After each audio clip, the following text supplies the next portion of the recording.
Se você entender isso, pode ser que você nunca mais fique sem trabalho. Hoje eu vou te contar exatamente o que eu faria se eu estivesse desempregado, precisando dar um jeito nas coisas. Não só o que eu faria, mas o que eu de fato fiz para eu sair dessa situação. Para você que não me conhece, eu sou Yara Larissa. Aos 17 anos eu já tinha 2 filhos, precisava dar conta de tudo. Cheguei a ficar desempregada, sem saber o que fazer. Fui literalmente para o fundo do poço, cheguei a ser despejada, cheguei a não ter o que dar para os meus filhos comer. E entre erros e acertos, eu encontrei o caminho e pode ser interessante para você também.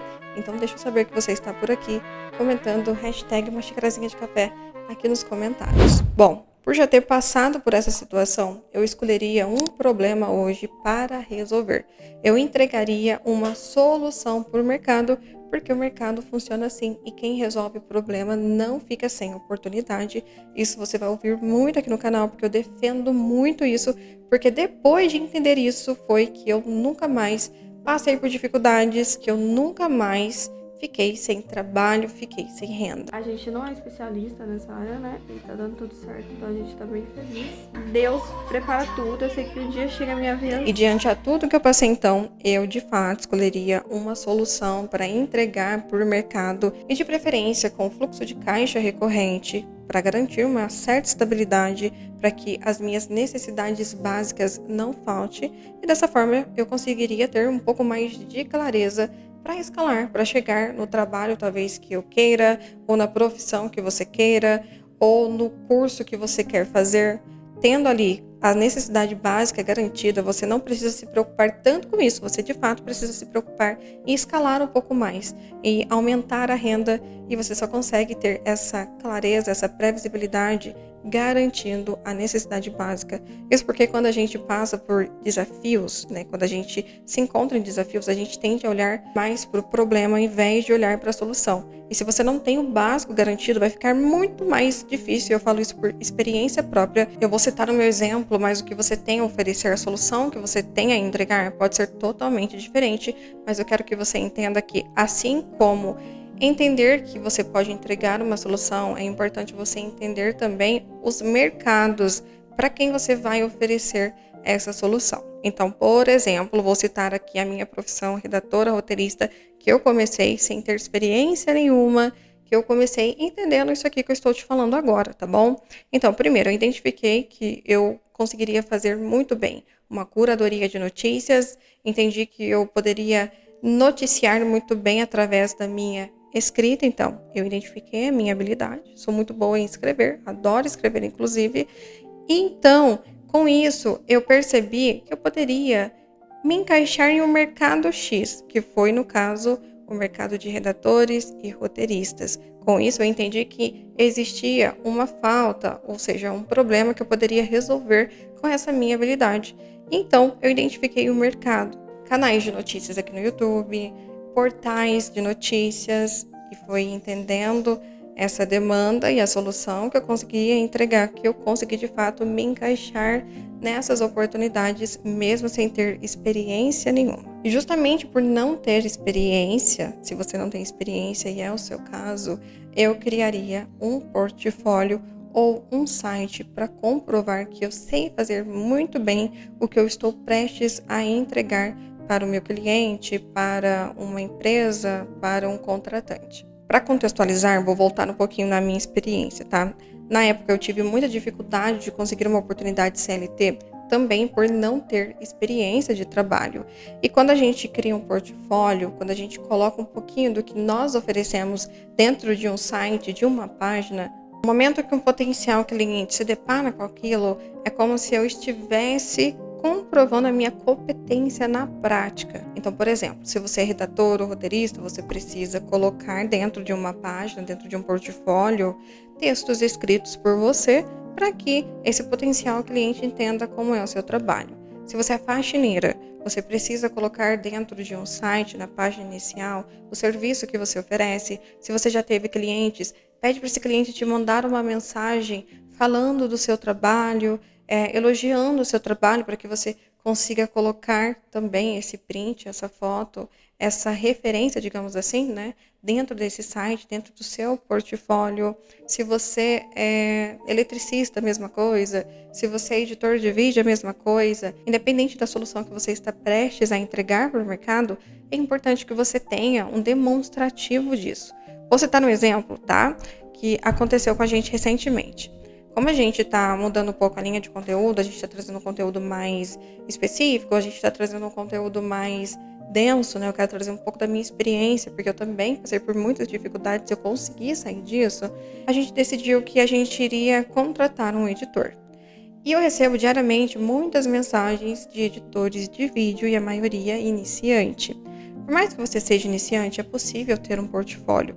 Porém, a maioria entra em contato só falando que é editor de vídeo e que se eu precisar é para eu entrar em contato e pronto. Então, a gente separou, vamos supor que a gente separou uns 10, tá? Entre os 10, somente um tinha um portfólio. Quem se destaca nesse momento? Quem consegue mostrar que é capaz de realizar esse tipo de serviço. Quem consegue comprovar que tem a solução para o nosso problema. Entende a importância de mostrar, de deixar muito claro o que você oferece?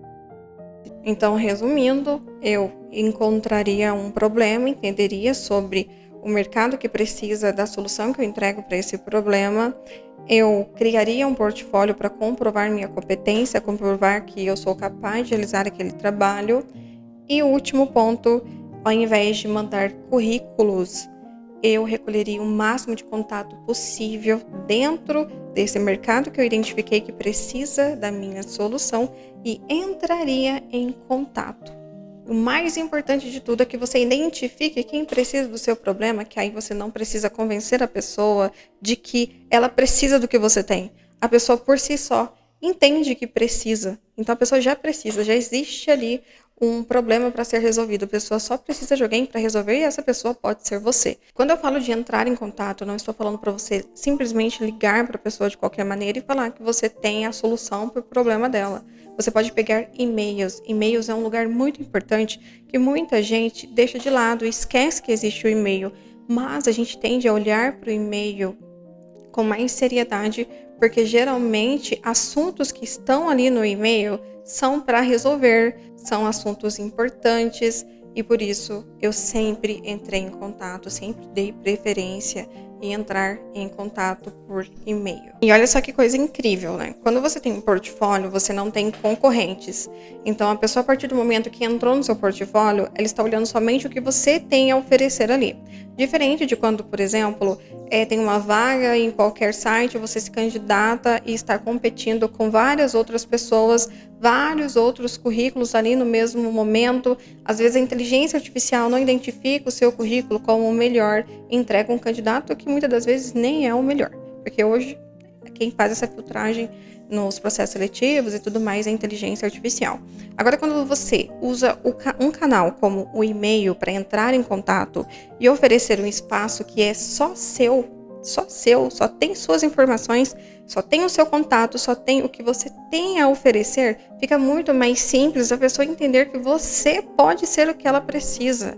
Por isso, eu sempre preferi ter um portfólio e entrar em contato por e-mail.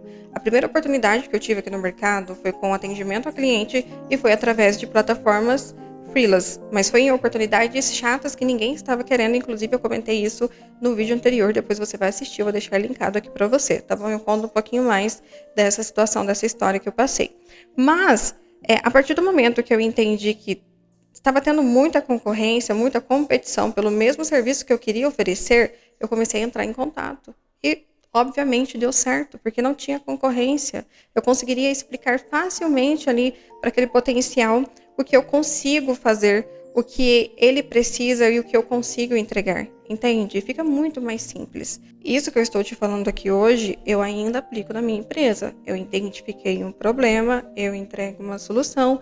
Para eu entregar essa solução sem precisar ficar convencendo as pessoas, o que eu fazia, hoje eu não faço mais. Tudo que eu fazia, eu passei para uma outra pessoa que trabalha comigo hoje. Então eu falei assim, olha, eu faço assim, assim, assim, assado. Entra por esse e-mail, você pesquisa assim, assim, assado. E essa pessoa é responsável por fazer isso hoje.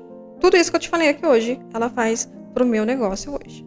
através do canal de comunicação, que é o e-mail, demonstrando o meu portfólio que resolve o problema desse meu potencial. Foi clara? Você conseguiu entender? Se você conseguiu entender, teve dúvidas, tá com dificuldade, não esquece de comentar aqui, porque dessa forma eu consigo trazer no próximo episódio uma solução para o seu problema através de um vídeo aqui no YouTube. Não esquece de deixar seu cafezinho aqui, o meu já está gelado, para saber que você esteve aqui comigo. Um beijo e até mais. Tchau, tchau.